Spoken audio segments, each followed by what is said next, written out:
Mari kita berdoa. Bapa Surgawi, Bapa yang kami sembah dalam nama anak-Mu Tuhan Yesus, terima kasih untuk napas kehidupan yang baru yang Tuhan berikan kepada kami.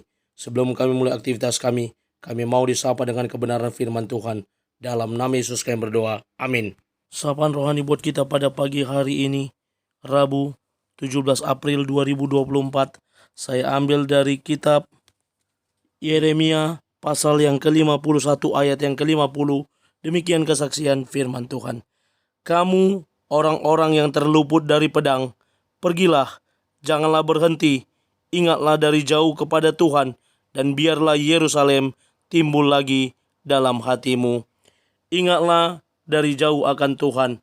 Ibu bapa saudara terkasih dalam nama Tuhan kita Yesus, ada sebuah lagu rohani yang berkata, ingat kasih-Nya, ingat kebaikannya, dan anugerahnya, selamatkanku, dan seterusnya. Bagaimana kita mau mengingat kebaikan, kemurahan Tuhan, kasih Tuhan yang telah menyelamatkan hidup kita. Itu pula yang boleh kita lihat dalam natsapan rohani pada hari ini. Bagaimana Yeremia menuliskan kepada orang-orang buangan yang ada di Babel.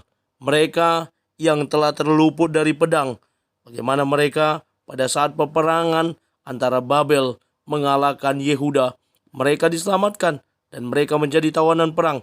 Mereka inilah yang diingatkan oleh Yeremia yang terluput dari pedang, diminta untuk pergi, dan mereka diingatkan untuk ingat dari jauh akan Tuhan.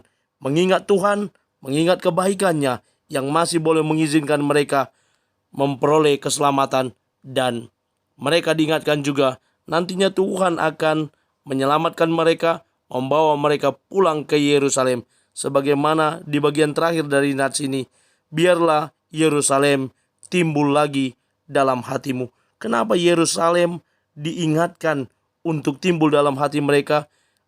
Yerusalem ada bait suci, di mana pada saat itu Salomo mendirikan bait suci, dan itulah tempat peribadatan, dan itulah tempat suci bagi orang-orang Yahudi. Meskipun pada saat itu Yerusalem telah dilululantakkan, ada satu pengharapan. Mereka pulang kembali ke Yerusalem, mendirikan bait suci, mendirikan tembok-tembok, dan juga mendirikan rumah-rumah untuk mereka diami.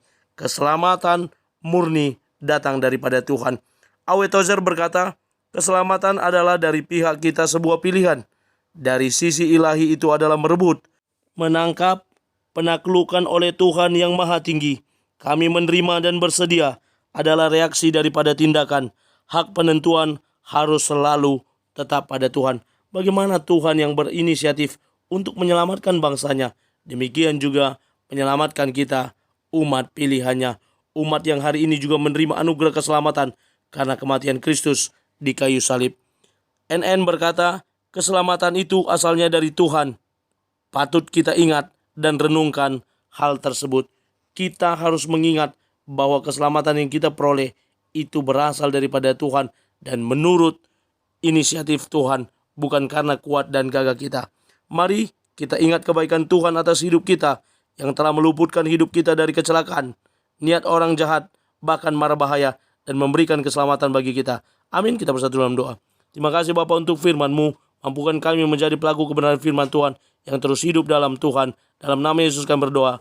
Amin. Selamat beraktivitas. Tuhan Yesus memberkati. Shalom.